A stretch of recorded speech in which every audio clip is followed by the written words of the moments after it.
The path into Silverwood. Well, it wasn't so much a trail as it was an invitation.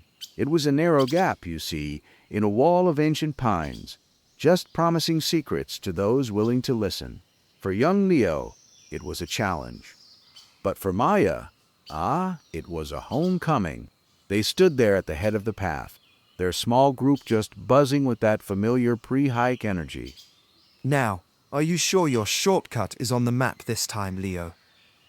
If we end up fording another river because of one of Leo's intuitions, I'm using his sleeping bag as a raft. Shortcut, huh? Nah, Maya, I call that embracing the spirit of exploration, don't you think? Maya was only half listening, bless her heart. Her gaze was fixed, though, on that deep, deep green of the forest.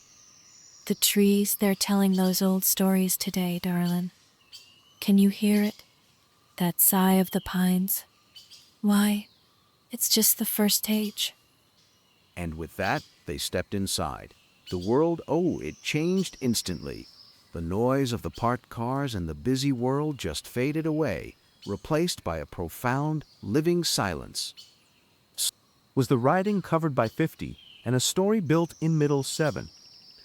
After 20 minutes or so, the trail began to slope upwards, and the gentle sigh of the pines Maya had mentioned, well, that grew into a low, persistent whisper. You know, Now Leo, he started, his voice, it just cut right through that quiet, didn't it? This reminds me of a story my grandfather, God rest his soul, used to tell me. Yeah, about the Timber Wardens. Oh, not that old ghost story again. No, it ain't no ghost story. It's history, see? He said these woods, centuries ago, they were guarded by men and women who could speak to the wind, read the messages in the moss. They didn't build walls, they grew them. They were the first keepers of this silence. Maya, walking ahead of him, reached out and gently brushed her fingers against the rough bark of a giant cedar. They weren't just keepers of the silence, Leo, bless your heart. No, honey, they were keepers of the balance. They understood, truly understood, that a forest ain't just a collection of trees, but a single breathing entity. Your grandfather's story, it's just the second page, darling. Well, the trail grew steeper, didn't it? And the air, it got thinner. Their easy banter, it just faded, replaced by the shared, physical effort of that climb. After another hour, the trees, bless their hearts, they began to thin, and the sound of rushing water, it grew from a murmur to a proper roar. Well, they emerged from the tree line onto a wide, flat shelf of granite. And there it was, the Vale of Tears, a waterfall that cascaded down a sheer cliff of black rock, a torrent of white water that exploded into a fine coal mist at the base. A permanent rainbow shimmered in the spray, y'all. Whoa, that's worth a wet sleeping bag. Well, they shed their packs, didn't they? And Maya, she just walked right to that water's edge, letting that mist, it just kissed your face. Oh, listen to the water, darling. It ain't just fallen. No, it's remembering. It's carved this old stone over 1,000 years, you hear? It has persistence. And it has a story. Well, Leo, he came to stand right beside her. My granddaddy, he used to say the wardens, they'd hold their councils in places like this.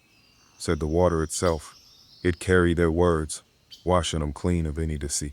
He told me, a promise made by a waterfall, that's a promise etched into the very world itself. He pauses, looking down at his hands. He made a promise here, once, to the woman he loved, before he went to war. And he came back. That's the third page. A story of return, of keeping a vow. The shared moment was, broken by Ben's cheerful bellow. All right, historians and philosophers. Soup's on, and by soup, I mean rehydrated chili. They ate, laughing, the grandeur of the place making their simple meal feel like a feast. Refueled and re-energized, they pressed on, leaving the thunder of the waterfall behind and ascending above the tree line onto a rocky, wind-swept ridge. Well now, the world just opened right up around 'em, didn't it? They were standing there, right on the spine of the world. Green valleys they rolled out, endless like, on one side, and on the other, sharp, majestic peaks reaching up and clowing at a sky so blue it just about hurt your eyes to look. And that wind, it was a constant, clean force, just breathing life into everything. They made it to the summit of Eagle's View, just as the sun, bless its heart, began its slow descent. That light, it turned to pure liquid gold, painting those old stones and their faces in a warm, heroic glow. It's like you can see forever. Leo sat there on that flat rock, just gazing out yonder. The Wardens, they called these the vantage points, didn't come here to conquer the view, nah. They came to remember their place in it, to see the whole story, not just their chapter. Well now, Maya. She just kind of settled right down beside him, their shoulders a-touchin'. Well now, this here's the final page, Leo darlin'. The story the land's been whispering to us all day long. It's the story of time itself, bless its heart. Of patience, carved so gently by the water. Of resilience, just naturally grown in those strong, beautiful trees. And oh, of perspective, truly earned by that long, peaceful climb. The sun dipped lower, setting the sky on fire. Below them, the shadows of the valleys deepened. It's also the story of us getting down to camp before we need headlamps. And my story involves a warm sleeping bag, you know. Well, now they laughed. A real easy laugh that was just carried away by the wind. The descent. It was a journey into a different world. Indeed. Headlamps. They carved small, bobbing islands of light in that immense darkness. Okay, I'll concede.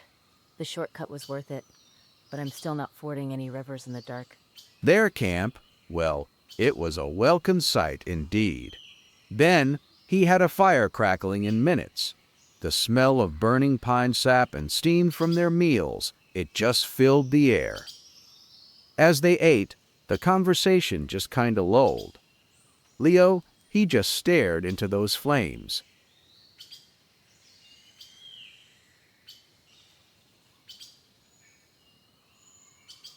You know, my grandfather, he mentioned one more thing, something he only whispered.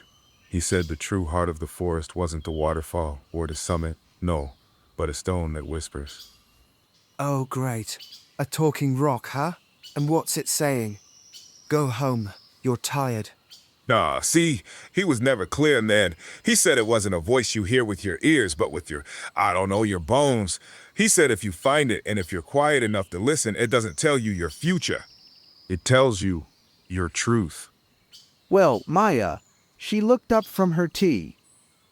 A truth, darlin', you already know, but are afraid to acknowledge. The story doesn't end with the vista. There's always a deeper layer. Bless your heart. The fire, it popped, sending a shower of sparks spiraling up into the blackness. The very next morning, it dawned crisp and clear. The plan, well, the plan was to hike out. But as they packed, Leo felt a pull. He looked at Maya, and she gave him a small, knowing nod. And I've got a proposal for you. Just a slight detour on the way back, based on, well, a hunch. Oh, of course you do. Lead on, oh fearless warden. Well, this new path, it was fainter, you see, less traveled. It wound down into a damp, hidden gully where the air was still and cool. The sound of their footsteps, it was muffled by a thick carpet of moss. And then they saw it. In the center of the gully, cradled by the roots of an ancient hemlock, was a single, massive stone. It was smooth and dark. It wasn't grand or imposing. It was humble, silent. They approached it slowly. No one spoke. Leo reached out, his fingers hesitating just before they touched the cool, smooth surface. He closed his eyes.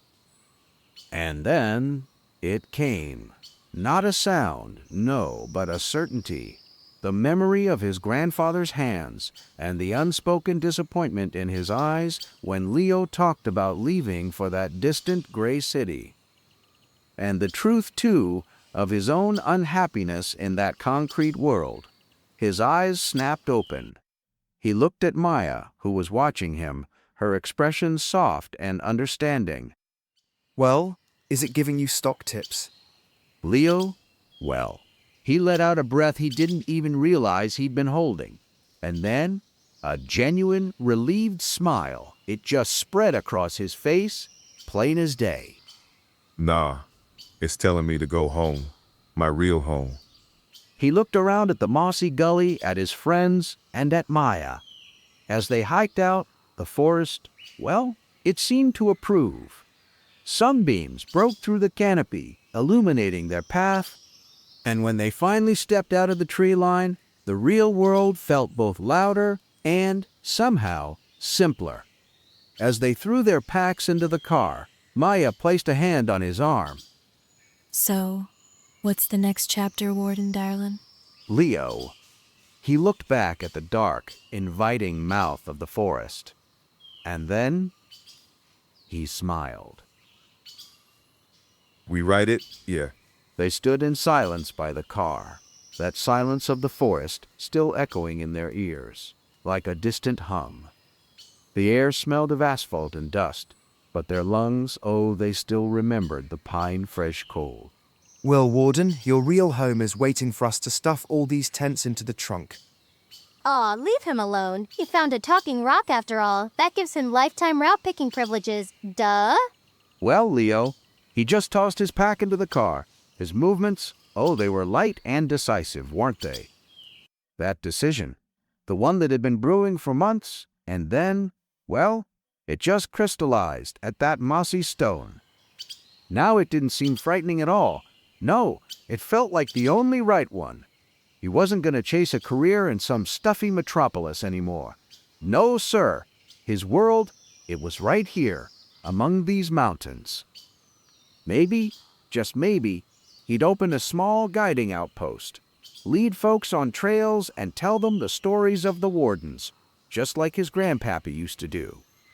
You know, it didn't tell me anything new. It just made me listen to myself, you feel me? Maya watched him, understanding in her eyes.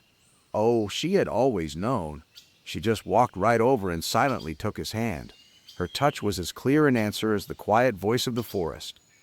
They were part of the same story, and now, well, now they were to write it together. The car started, carrying them away from Silverwood. But this time, the departure didn't feel like an escape. No, it was a return to another world, but now with a compass found right there in the heart of the wild. Leo looked out the window at the receding pines. The story the forest had been telling them these past days wasn't ending. It was just passing the pen. And he was ready. He turned to Maya, who was already dozing with her head on his shoulder. The next chapter. It starts tomorrow. And as that car carried him down the winding road deep into the valley, he was already making plans. Not grand ones, no, just real ones, simple as a stone, and deep as these old woods themselves.